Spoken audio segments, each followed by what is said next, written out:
Hello नमस्ते good morning hello नमस्ते good morning guys. अहिले म चाहिँ पुकीपटन यो सुकेधाराबाट फर्किँदैछु।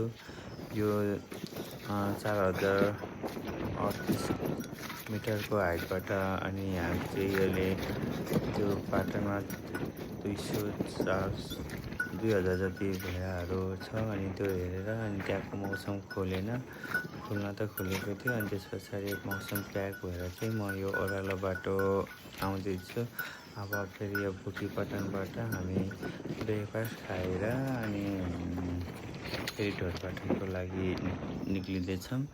अनि मेरो पछाडि चाहिँ त्यहाँ भेडा चराउने दाइहरूले सायद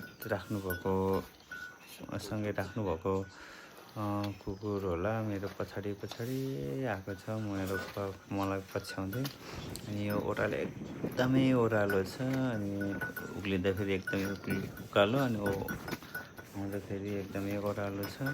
अनि एकदम होसियार भएर हिँड्नुपर्छ। अनि त्यो आउँदा जाँदा एकदम रमाइलो छ। तर मौसम खुलेको भएको भए राम्रो हुन्छ। मौसम त्यति खुलेन म जाँदाखेरि चाहिँ। अनि मौसम खुल्दाखेरि त हिमालदेखि लिएर त्यहाँको त्यो घाँसे डाँडाहरू कस्तो राम्रो देखिन्छ। अनि म चाहिँ यहाँ एकचोटि एकदम राम्रो थियो। तर राम्रोसँग यता हेर्न पाइएन। मैदान मात्र हेर्न पाइयो। हिमालहरू चाहिँ त्यति राम्रोसँग खुलेको थिएन।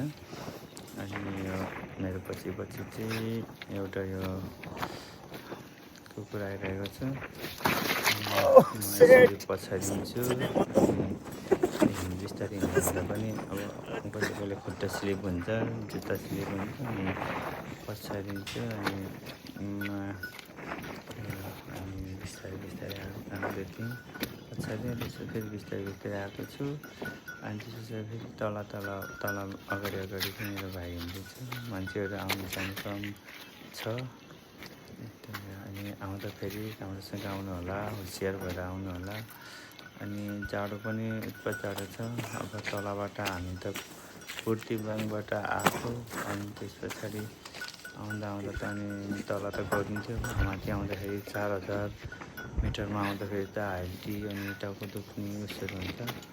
अनि टाउको दुख्नु लागि अलिअलि दबाईहरू अनि लिएर आउँदाखेरि राम्रो हुन्छ है। आउँदाखेरि आउनुहोस्, राम्रो छ, रमाइलो छ। अनि ठिकै छ। मौसममा चल्न अलिक गाह्रो छ, नत्र एकदम राम्रो छ।